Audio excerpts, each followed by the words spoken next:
ప్రభువును రక్షకుడైన యేసుక్రీస్తు పరిశుద్ధ నామమున మన ప్రియదేవుని సంగమ ప్రియదేవుని బిడ్డలారా, మరి కాల సమయం దేని వాక్యం ధ్యానించడం ముందుగా ప్రార్థన చేసుకున్నాం. ప్రార్థన. కృపగల తండ్రి, దయగల యేసయ్య, నీ బంగారు పాదాలకు లెక్కలేని వందనాలు, స్తుతులు, స్తోత్రములు. గతించిన రాత్రి అంతా నీ రెక్కల చాటును కాచి కాపాడి సంరక్షించిన దేవా, మరి కాల సమయం సజీవ లెక్కను చేరి ప్రార్థించండగా వాక్యమైన దేవుడు వాక్యంలో నాతో మాతో మాట్లాడి మీరే మహిమా ఘనత ప్రభావాలు పొందమని యేసునామమున నడుచున్నాం తండ్రి. ఆమె ప్రియదేవుని సంగమ ప్రియదేవుని బిడ్డల నిర్ధమ ఏర్పాటు చెందిన వాక్య భాగము అపోస్తులైన పౌలు కొలస్సీలకు రాసిన పత్రిక 3వ అధ్యాయము 1-4 ధ్యానం చేసుకున్నాము. అపోస్తులైన పౌలు కొలస్సీలకు రాసిన పత్రిక 3వ అధ్యాయము 1-4 ఈ విధంగా రాయబడినవి. మీరు క్రీస్తుతో కూడా లేపబడిన వారైతే అక్కడ క్రీస్తు దేవుని కుడిపార్శ్వమున కూర్చుండి ఉన్నాడు.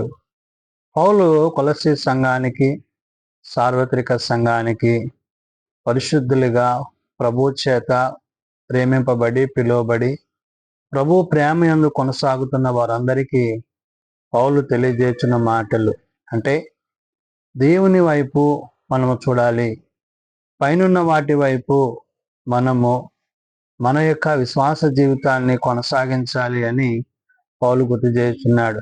అంటే యేసుక్రీస్తు ప్రభువారు మన కొరకు ఈ లోకానికి తండ్రి చేత పంపబడిన ఆయన, మన కొరకు ప్రాణం పెట్టిన ప్రభువుని గురించి, క్రీస్తు యొక్క ప్రేమలో మనం ఏమై ఉన్నామో గుర్తు చేస్తున్నాడు. కాబట్టి అంటున్నాడు, మీరు క్రీస్తుతో కూడా లేపబడిన వారైతే అంటున్నాడు. అంటే మనము ప్రభువుతో పాటు ప్రభు యొక్క రాజ్యంలో ఆయనతో జీవించేవారముగా ఉండాలి. అంటే మరణము నుండి, పాపము నుండి విడిపింపబడ్డ వారముగా, మన కొరకు ప్రాణం పెట్టి తిరిగి లేచిన క్రీస్తుని బట్టి, క్రీస్తు ప్రేమను బట్టి పౌలు చెప్తున్న మాట, క్రీస్తుతో కూడా లేపబడిన వారైతే అక్కడ క్రీస్తు దేవుని కుడిపార్శ్వమున కూర్చుండి ఉన్నాడు. అంటే తండ్రి కుడిపార్శ్వమున ఉన్న కుమారుడు ఎలాగైతే ఆ యొక్క ఉన్నతమైన స్థితిలో ఉన్నాడో, మనము ప్రభువును బట్టి, ప్రభు యొక్క మాటను బట్టి, అంటే ప్రభువునందు ఉన్నట్లయితే మనము కూడా మరణించినా తిరిగి లేపబడతాము. తండ్రి కుడిపార్శ్వమున కుమారుని యొద్ద మనము కూడా కూర్చున్న వారమై ఉంటాం. అంటే ఆ ఉన్నతమైన స్థలములను, ఆ యొక్క ఉన్నతమైన స్థితిని దేవుడు తన బిడ్డలకు ఇవ్వనై ఉన్నాడనే విషయాన్ని పౌలు గుర్తు చేస్తున్నాడు. కాబట్టి ఇక్కడ పైనున్న వాటి మీదనే గాని భూ సంబంధమైన వాటి మీద మీరు మనస్సు పెట్టుకొనకుడి అంటున్నాడు. అంటే వాక్యానుసారంగా, ఆత్మానుసారంగా, జీవము కలిగిన దేవుని మాటల చేత, దేవుని యొక్క ఉద్దేశాలను, ప్రభు యొక్క ఆలోచనలను, పరిశుద్ధాత్మ యొక్క నడిపింపు, ఇవన్నీ కూడా మనము సదాకాలము ఆయనతో, తండ్రితో, కుమారునితో, పరిశుద్ధాత్మతో జీవించేవారమై ఉండాలని గుర్తు చేస్తుంది. కాబట్టి పైనున్న వాటి మీదనే గాని భూ సంబంధమైన వాటి మీద మనస్సు పెట్టుకొనకూడదు అంటున్నాడంటే, ఇహలోకమైనవి అవన్నీ కూడా కొంతకాలం ఉండి అవన్నీ కూడా మరి నాశనం అయిపోతావి.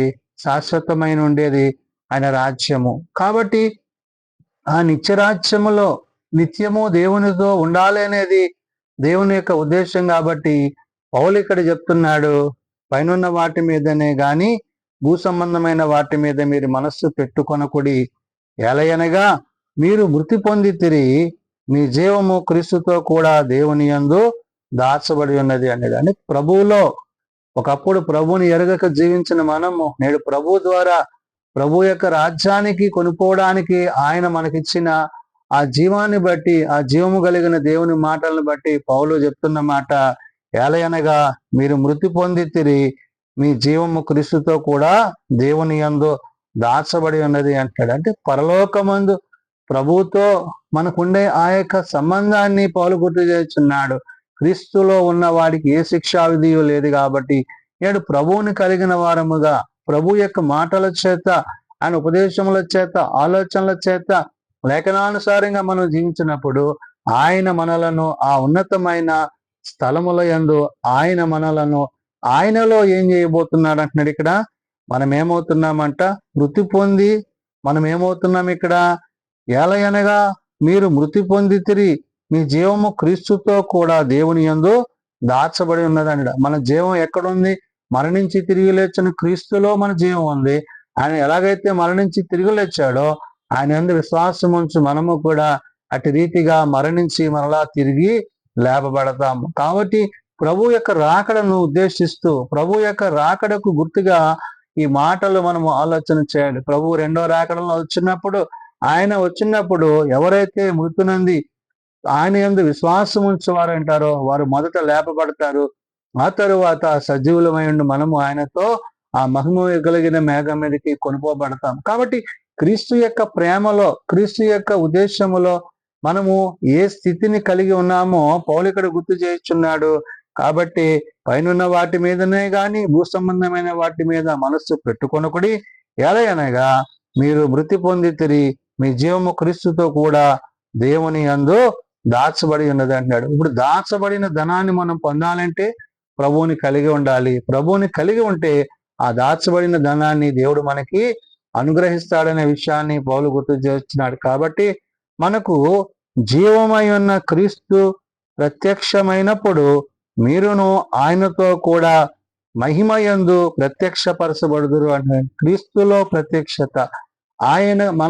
మనము ఆయనకు మరి అనుగ్రహింపబోతున్న ఆ యొక్క ఉన్నతమైన స్థితిని బట్టి ఇక్కడ పౌలు గుర్తు చేస్తున్నాడు. అందుకంటున్నాడు మనకు జీవమైన క్రీస్తు అంటున్నాడు. అంటే ఎవరు? ఆయన మనల్ని చేస్తున్నాడు, ఆయనలో మనం జీవిస్తున్నాము. ఏ విధంగా జీవిస్తున్నాము అంటే వాక్యానుసారంగా. ఆది యందు వాక్యముండును, వాక్యము దేవుని యందును, ఆ వాక్యమే దేవుడే శరీరధారిగా మనం వచ్చిన క్రీస్తు. ఆ క్రీస్తును మనం కలిగి ఉంటే, ఆది ఉండే వాక్యం మనలో ఉంటే, ఆ వాక్యం మనలను ఆయన యొద్దకు నడిపింపజేస్తుంది. అది జీవము కలిగిన వాక్యము, అది మనల్ని జీవింపజేసేది. అంటే మరణించినా గాని తిరిగి లేచి ఆయనతో జీవించే స్థితిని ఆ వాక్యము మనకు అనుగ్రహిస్తుంది అనే విషయాన్ని పౌలు ఇక్కడ కొలస్సీ సంఘానికి, సార్వత్రిక సంఘానికి తెలియజేస్తున్నాడు. కాబట్టి ఇక్కడ మనము జీవమై ఉన్న క్రీస్తు ప్రత్యక్షమైనప్పుడు అన్నాడు. ఎప్పుడు ఆయన ప్రత్యక్షమవుతాడు? ఆయన రెండవ రాకడలో ఆయన ప్రత్యక్షమైనప్పుడు మీరును ఆయనతో కూడా మహిమయందు అన్నాడు. అంటే ఎవరైతే ఆయన యందు విశ్వాసం ఉంచుతారో వారందరూ కూడా ఆ మహిమలోనికి, ఆ మహిమ మేఘం మీదకి కొనిపోబడతారు. ఆయనతో కూడా మహిమయందు ప్రత్యక్షపరచబడుదురు అంటున్నాడు. అంటే దేవునితో పాటు జీవించే ధన్యత, యోగ్యత పరిశుద్ధాత్మ దేవుడు మనకి ఇస్తున్నాడు. కాబట్టి ఆదరణకర్త అయిన పరిశుద్ధాత్మ చేత నడిపింపబడుతున్న మనము క్రీస్తులో కొనసాగడానికి క్రీస్తు ప్రభువారు మనకి ఇచ్చిన ఇక రక్షణ ఏదైతే ఉందో ఆయన శరీరము ద్వారా, ఆయన రక్తము ద్వారా, వాక్యమైన దేవుడు తన వాక్యం ద్వారా మనలను తన యొద్దకు చేర్చుకునినని ఉదయకాల సమయమున పౌలు ఆనాడు కొలస్సీ సంఘానికి, నేడు సార్వత్రిక సంఘానికి తెలియజేసిన మాటలు. ప్రార్థన చేసుకుందాం.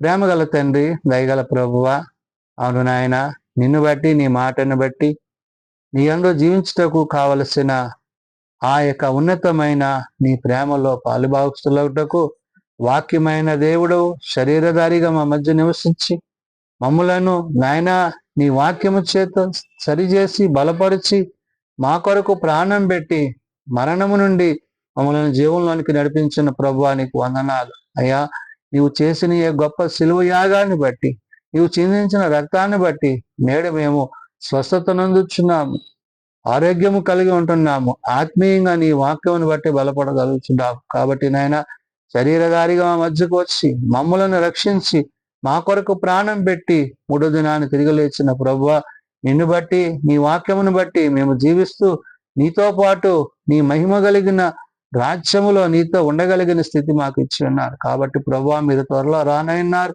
నేను ఎదుర్కోగలిగిన విశ్వాసము, నిండు ప్రేమ మేము కలిగి ఉండి నీ అందు జీవించగలిగిన స్థితి మా అందరికీ దయచేయండి. బలహీనలను బలపరచు వాడవు, రోగులను స్వస్థపరచు వాడవు, ఆయా ప్రార్థన అవసరాలు కలిగిన కుటుంబాలను ప్రత్యేకపరచు వాడవు. ఇదిగోనైనా మన ఎడుదిన పరిచయలో, సేవలో నీ సహాయము, నీ సన్నిధి మా ప్రార్థించండి. ఎక్కడ ఇద్దరు ముగ్గురు కూడా నీ నామాన్ని ప్రార్థిస్తారో అక్కడ నేను ఉంటానంటున్నా. కాబట్టి నేను నిన్ను ప్రార్థించేవారిగా, స్తుతించేవారిగా నీ మహిమయందు కొనసాగే కృప ప్రతి ఒక్కరికి దయచేయండి. చిన్నబిడ్డలు, యవనులు, పెద్దలు, వృద్ధులు ప్రతి వారిని వారి వారి తరగతులు చెప్పిన ఆశీర్వదించి దీవించి మీరు అక్కడికే మమ్మల్ని సిద్ధపరచుమని యేసునామమున అడుగుచున్నాం తండ్రి, ఆమేన్. పరలోకమందున్న మా తండ్రి, నీ నామం పరిశుద్ధపరచబడుగాక, నీ రాజ్యం వచ్చుగాక, నీ చిత్తం పరలోకమందు నెరవేర్చినట్లు భూమి మీద నెరవేరుగాక. మానదనాన్ని మాకు దయచేయము. మరలా అపరాధం చేసిన వారిని మేము క్షమించిన ప్రకారం అపరాధములను క్షమించము. శోధనలో తేకాల్సిన తప్పించము. రాజ్యము, శక్తి, మహిమ నిరంతరము నీవే అన్నావు తండ్రి.